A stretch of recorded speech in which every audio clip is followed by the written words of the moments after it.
आज के एपिसोड की शुरुआत में मिहिर को कॉल आता है और तो वो चला जाता है। इधर तुलसी दूल्हे से पूछती है कि क्या तुम बिन दहेज के शादी नहीं करोगे। दूल्हा कहता है कि मैं दहेज के खिलाफ हूँ, लेकिन यही रीति रिवाज है। मेरे माँ बाप ने मुझे इस लायक बनाने में इतना खर्च किया है, तो थोड़ा खर्चा भी कर दीजिए।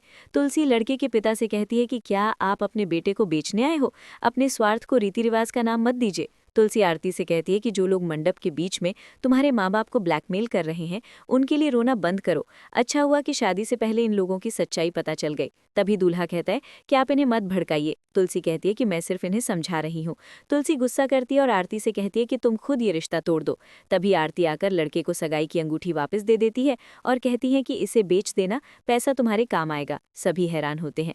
लड़के वाले चले जाते हैं। तुलसी आरती को संभालती है। इधर मिहिर बारात को वापस जाते हुए देखता है तो वो एक आदमी से कारण पूछता है। वो आदमी बताता है कि लड़के वाले दहेज की मांग कर रहे हैं। मिहिर हैरान होता है। इसके बाद आरती अपने माँ बाप को समझाने की कोशिश कर रही होती है। तभी मिहिर उन्हें रोकता है और कहता है कि शादी जीवन साथी के लिए की जाती है। ये लड़का जिंदगी भर आपकी बेटी को परेशान करता।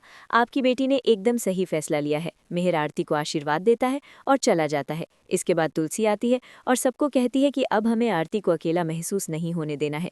इस बारे में आरती के सामने कोई बात मत करना। सभी सहमत होती हैं। वैष्णवी अपनी किताब लेने चली जाती है। इसके बाद आरती तुलसी को धन्यवाद कहती है और बताती है कि एक बहुत अच्छे इंसान ने मेरे माँ बाप को समझाया। उन्होंने बिल्कुल आपके जैसे समझाया। उससे माँ को बहुत हिम्मत मिली है।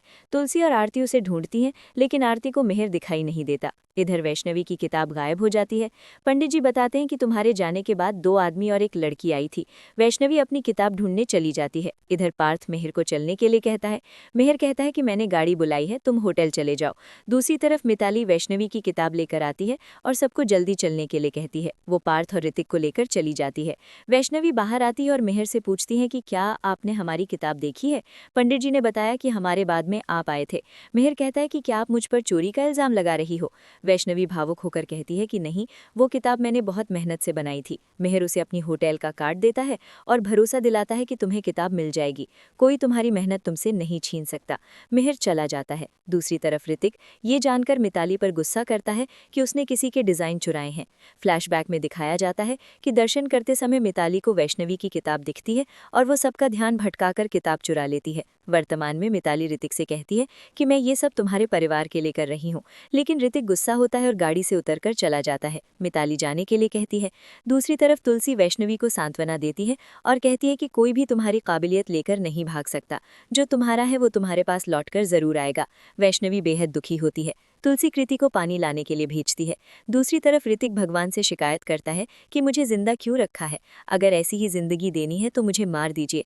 कृति ऋतिक को देखती है और वहां से चली जाती है। इधर तुलसी वैष्णवी को हिम्मत देती है और दोबारा मेहनत करने के लिए प्रेरित करती है।